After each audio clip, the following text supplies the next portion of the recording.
One love la famille, comment ça va? Ça fait un moment que j'avais pas fait de vidéo. Alors, petit tuto, parce que vous vouliez des vidéos courtes, on va faire des vidéos courtes. Petit tuto, comment éviter de se prendre 135 € d'amende samedi, demain. Comment éviter de se prendre 135 € d'amende et comment montrer que nous sommes le peuple? Parce que pour la petite histoire, vous vous souvenez qu'il y a eu une grosse guerre entre l'Allemagne et la France, et on a imposé aux Juifs de porter une étoile jaune. Ça vous parle le jaune un petit peu? Je crois que ça vous parle. Et avant ça, au Moyen-Âge, on appelait ça la rouelle. La rouelle, c'était un bout de tissu jaune pour reconnaître les dissidents.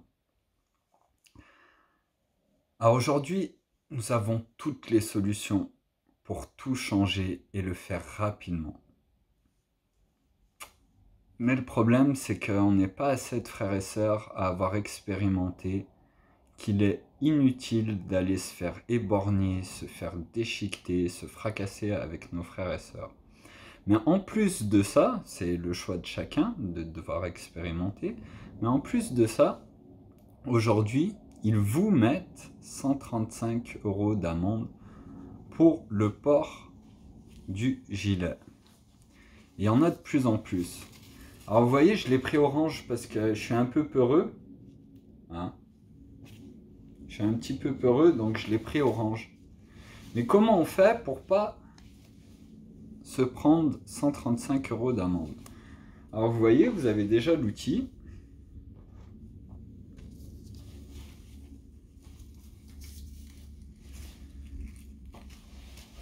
Et on va faire un tout petit truc. Alors je sais pas si vous allez bien voir sur l'écran, mais c'est très très simple. On prend un ciseau.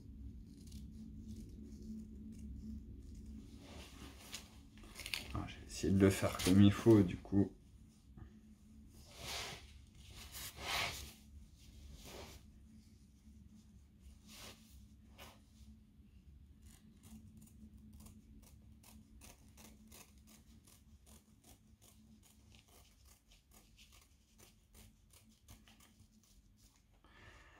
Et on découpe ce gilet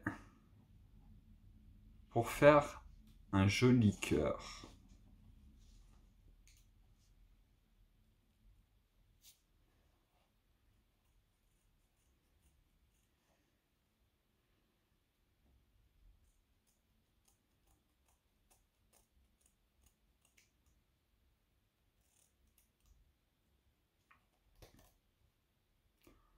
Voilà. Et ça, vous pouvez vous le mettre sur vous. Vous pouvez en faire d'autres. Et vous pouvez vous le mettre sur vous. Et si là on vous arrête et qu'on veut vous mettre 135 € parce que vous portez un cœur sur vous, hein, vous voyez, j'avais enlevé le mien du chapeau. Je vais le mettre tout de suite.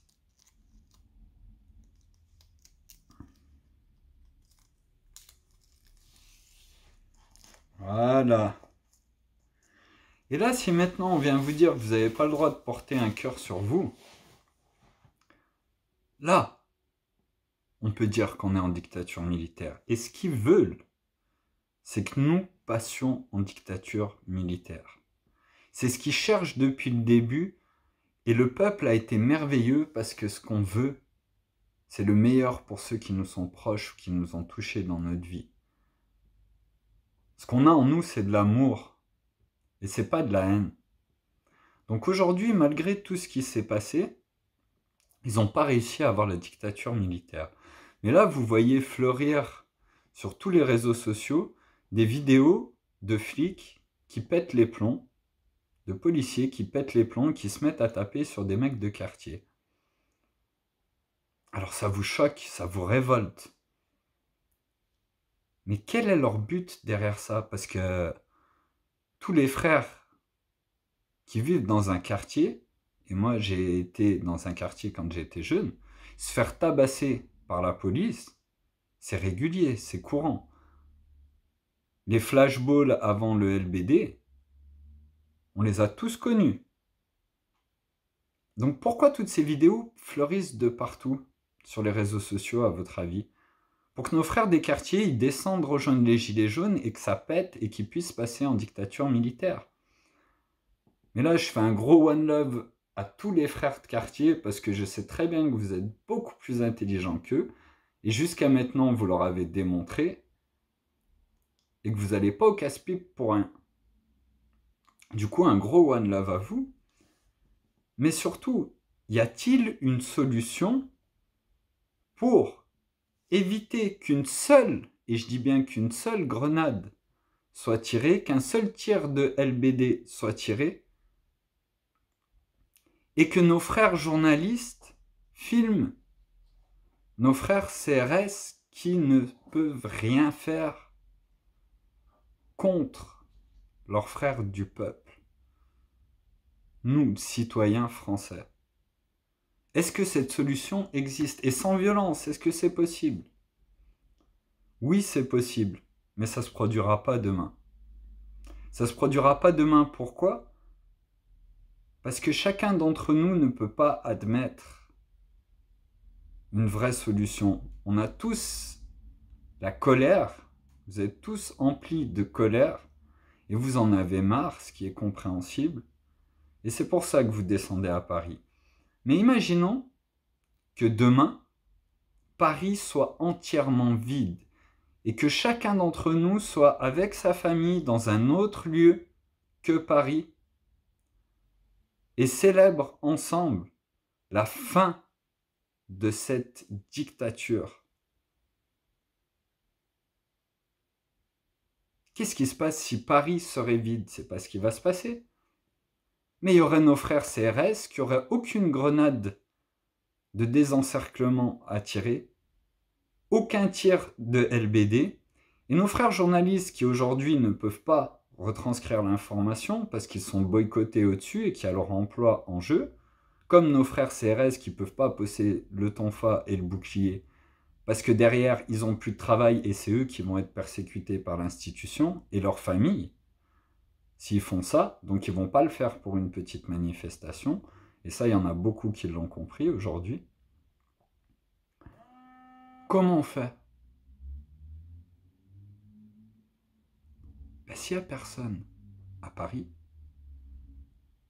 nos frères journalistes, ils seront bien obligés de retranscrire quelque chose parce qu'ils sont là pour couvrir l'événement. Et la seule chose qu'ils pourront retranscrire, ce sera des frères CRS seuls dans tout Paris. Et qu'est-ce qui pourrait se passer sur tous les réseaux sociaux? Que tous les smartphones soient allumés et que tout le monde partage ce bon moment dehors, si vous avez ce besoin d'être dehors et de se retrouver, chose qui est bien en soi. Mais ailleurs, là où ils ne sont pas. Parce qu'en fait, quand on monte à Paris et qu'on gueule, et qu'on dit « Macron, on vient te chercher chez toi, Macron, on vient te chercher chez toi », ça fait 1 an. Mais c'est quoi? C'est lever le doigt devant notre maître. Et oui, à l'école, on nous apprend à lever le doigt même pour aller aux toilettes. C'est bien de demander. Par contre, le jour où votre maître vous dit vous n'avez pas le droit d'aller pisser, vous faites quoi? Vous attendez de vous pisser dessus ou vous allez pisser? Beaucoup attendent de se pisser dessus. Et d'autres se lèvent, vont pisser et assument les conséquences. Et on n'est plus en mai 68. On est en 2019. Donc c'est pas une révolution. Une révolution, c'est un tour sur soi-même. C'est un cycle, c'est un tour sur soi-même. On recommence la même chose. C'est une évolution qu'il nous faut. Et une évolution, c'est-à-dire qu'à chaque fois qu'on fait le cycle, on évolue. On agrandit notre connaissance, notre conscience. Donc maintenant, oui, si demain il n'y aurait personne à Paris et que tous les Parisiens seraient à leur fenêtre en train de filmer tous ces employés de l'État qui se déguisent pour aller casser les vitrines, là, on a un impact. Et là, on oblige l'État à diffuser qu'une seule chose. La vérité, c'est que le pouvoir, il est au peuple. Et c'est nous qui l'avons, ce pouvoir. Mais là, pourquoi j'ai fait ça? Donc, comme je vous ai dit, j'ai peur. Et puis, vous voyez, ce qu'il y a de bien, c'est qu'on peut en faire plusieurs. Vous pouvez en découper plein et vous pouvez en offrir aux gens demain. Des cœurs. Mais comme j'ai dit, j'ai pris un gilet orange parce que j'ai peur. J'ai peur. J'ai peur, j'ai peur, j'ai peur. Mais la peur vient d'où? La peur vient de ce qu'on ne comprend pas et de ce qu'on ne connaît pas.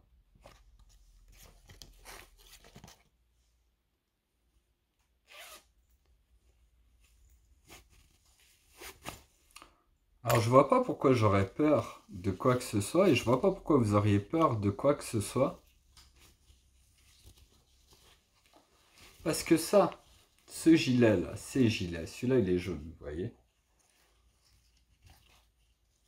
Ça, ce gilet jaune, c'est qui les fabrique? C'est Bolloré. Qui c'est qui a imposé le gilet jaune dans la voiture? C'est Sarkozy il y a plus de 10 ans. L'étoile juive jaune, avant ça la rouelle, morceau de tissu jaune, vous pouvez aller vérifier sur internet. Et aujourd'hui, les gilets jaunes. Nous sommes le peuple, nous ne sommes pas un gilet jaune. Et tous les frères qui descendent dans la rue, c'est qu'ils en ont marre.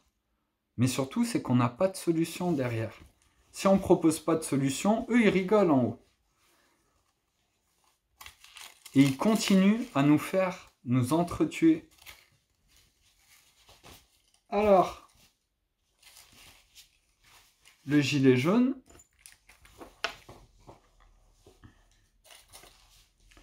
vous le prenez,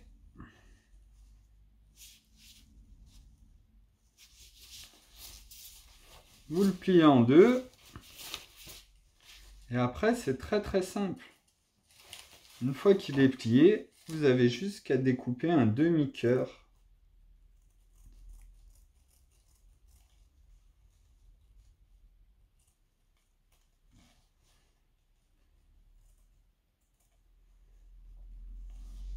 Au milieu.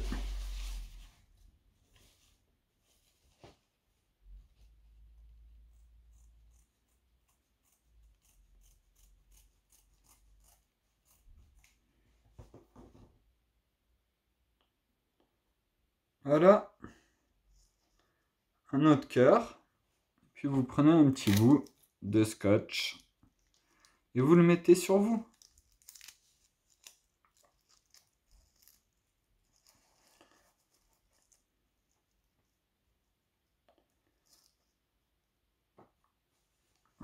Et voilà, celui-là il se rabat.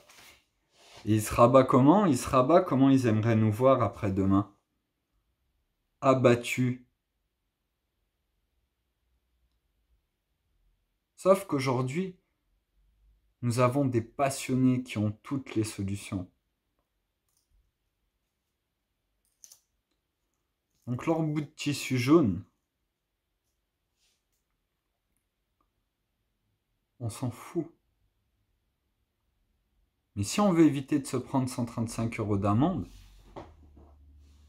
on peut le prendre.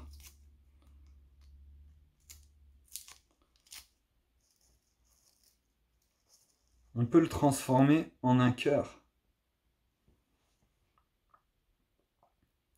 Alors maintenant, bien sûr, je pourrais parler de plein de choses. Mais si je ne me suis pas exprimé jusqu'à maintenant, c'est parce que je comprends que vous devez expérimenter tout ça.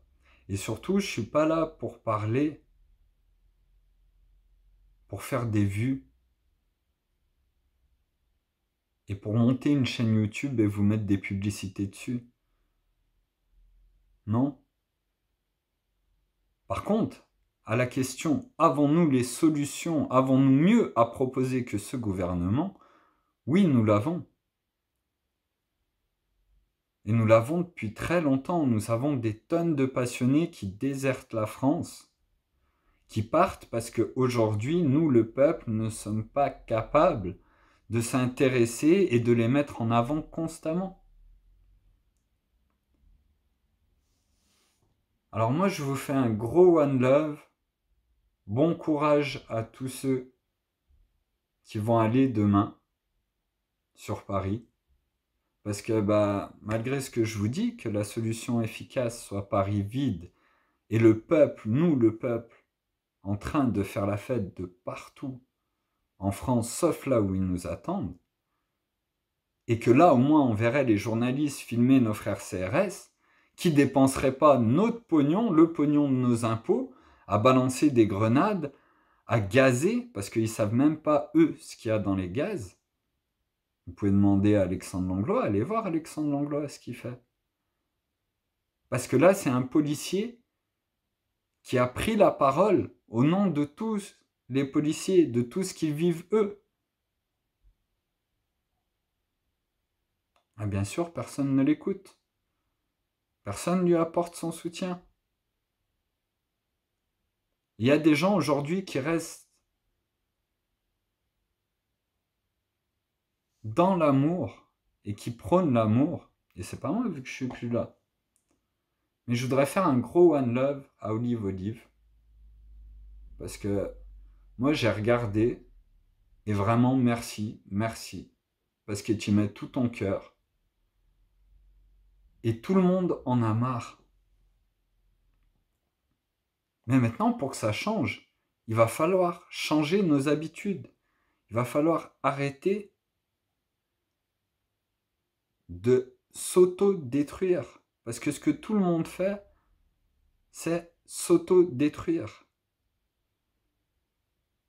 Quand vous soutenez une personne, parce que vous trouvez que ce qu'elle fait, c'est bien, c'est intéressant, et que vous allez critiquer une autre personne, et que vous renvoyez ces énergies négatives, c'est pas constructif, et vous le sentez en vous. Donc ils nous ont éduqués à la haine des uns des autres. Ils nous ont éduqués à nous critiquer, mais pas de la critique constructive qui apporte quelque chose. Non, de la critique négative.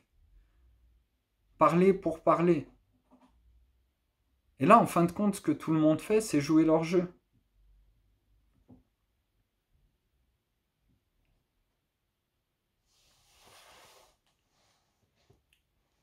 Sur ce, je vous souhaite une merveilleuse soirée. Je vous aime tous. Je vous aime du plus profond de ma compréhension du tout d'amour inconditionnel que nous formons. Et l'amour inconditionnel, ça paraît compliqué pour beaucoup, mais l'amour est forcément inconditionnel. Pourquoi ?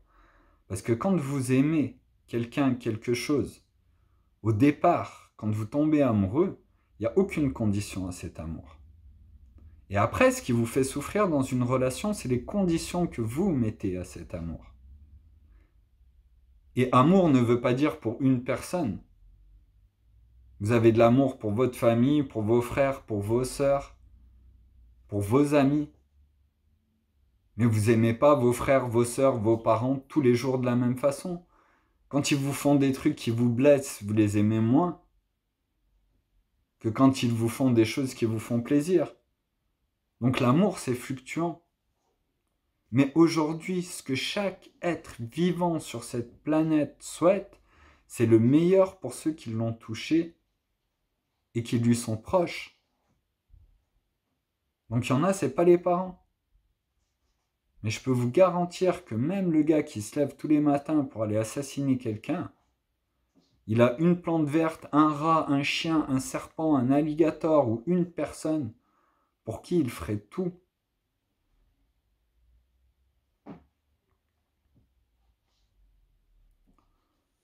Voilà, sur ce, je vous souhaite une merveilleuse soirée. Et One Love. Alors One Love, ah putain, c'est anglais. One love. Un amour.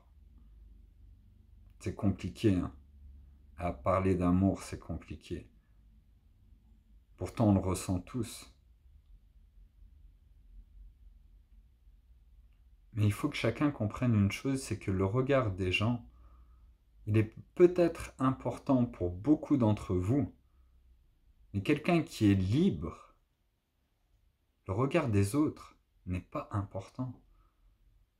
Ce que vous pensez, les projections que vous faites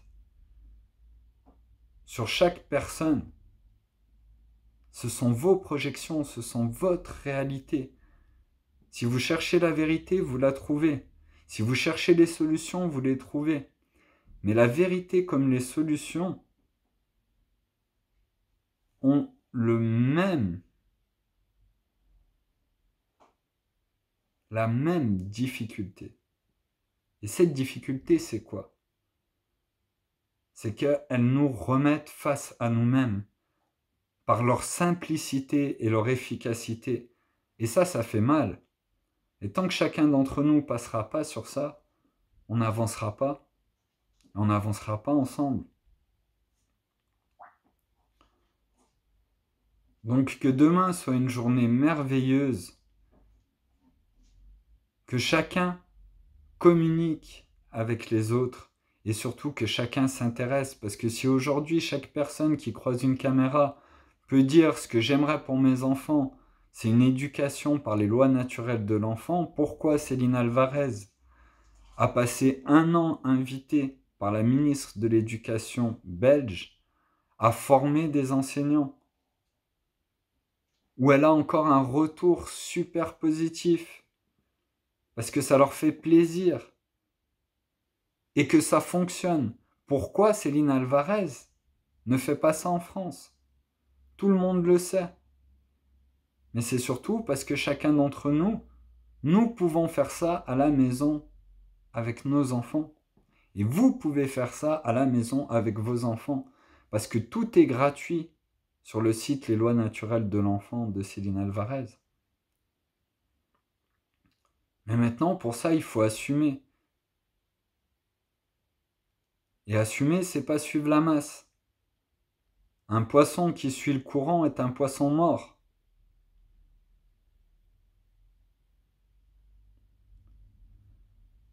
Du coup, je vous envoie plein d'amour à tous. One love. Parce qu'on se dit tous les jours bonjour. Vous dites tous les jours, passe-moi la télécommande. Passe-moi la télécommande. Passe-moi la télé qui commande. Passe-moi la télé qui commande. Passe-moi, tu sais, c'est la télé qui commande. Ils ont bien dit télé-réalité. Ils n'ont pas dit réalité-télé au début de Loft. Le premier Love Story. Ils auraient dû dire réalité-télé. C'est la réalité qu'on va vous montrer à la télé. Non, non, ils vous ont dit télé-réalité. Et tout le monde s'est dit télé-réalité. Ah, même maintenant, vous dites, t'as vu les conneries de la télé-réalité. C'est la télé qui devient réalité. Et il y a la nette réalité. Parce que vous preniez Facebook, Twitter, tout ça, c'est quoi? Ça reflète quoi? Ça reflète le paraître, ce que nous souhaitons faire croire aux autres. Il y en a plein d'entre vous qui vont voir les profils Facebook des autres qui disent « Ah, t'as vu, ma copine, elle est sortie, elle est partie une semaine ici, voilà, elle est dans tel restaurant, elle a une vie trop belle et tout, tout est bien. » Et à côté de ça, bah, cette copine, elle regarde le Facebook de sa copine, puis elle dit « Ouah, t'as vu, elle est sortie, elle a fait ça, ouah, elle a une vie trop cool, elle est partie là, ouah, c'est magnifique. » Donc le bonheur, faut pas le chercher à l'extérieur. Les solutions, faut pas les chercher à l'extérieur. Elles sont à l'intérieur de nous.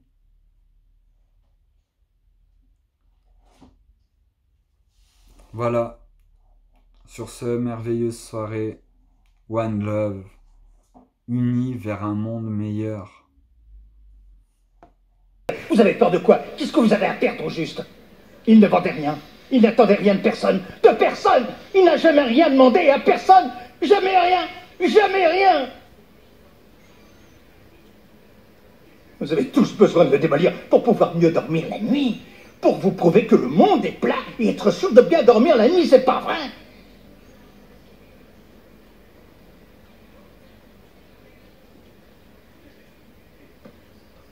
Si, c'est vrai. Comment sont les gens à l'intérieur?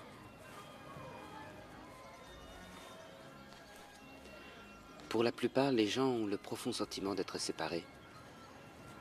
Séparés de tout ce qui existe. Et ils se trompent. Ils sont une partie d'absolument tout le monde. De toute chose. une partie de toute chose? Je suis une partie de cet endroit? Et puis de Zach qui aboie derrière sa barrière? Attends, tu vas quand même pas me dire que je suis une partie d'un pêcheur en Italie qui navigue sur un océan dont je sais pas le nom. Il y a un condamné à mort qui attend son exécution. Je suis une partie de lui aussi? Tu ne me crois pas? C'est quand même difficile à croire, ces trucs-là. C'est parce que tu as une façon de voir les choses qui t'empêche d'aller bien au-delà.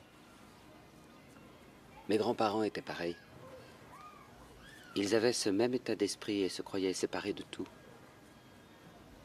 C'est ce que les gens verraient s'ils avaient cette faculté. Qu'ils ont un lien avec tout ce qui existe. Et combien ils sont merveilleux aussi. Et qu'il n'y a pas besoin de se cacher ou de mentir. Et qu'il est possible d'être sincère, de parler à quelqu'un sans tricher, sans aucun sarcasme, sans tromperie, ni exagération. Rien de ce qu'on utilise d'habitude pour embrouiller la vérité. Je n'ai jamais rencontré une seule personne qui fasse ça.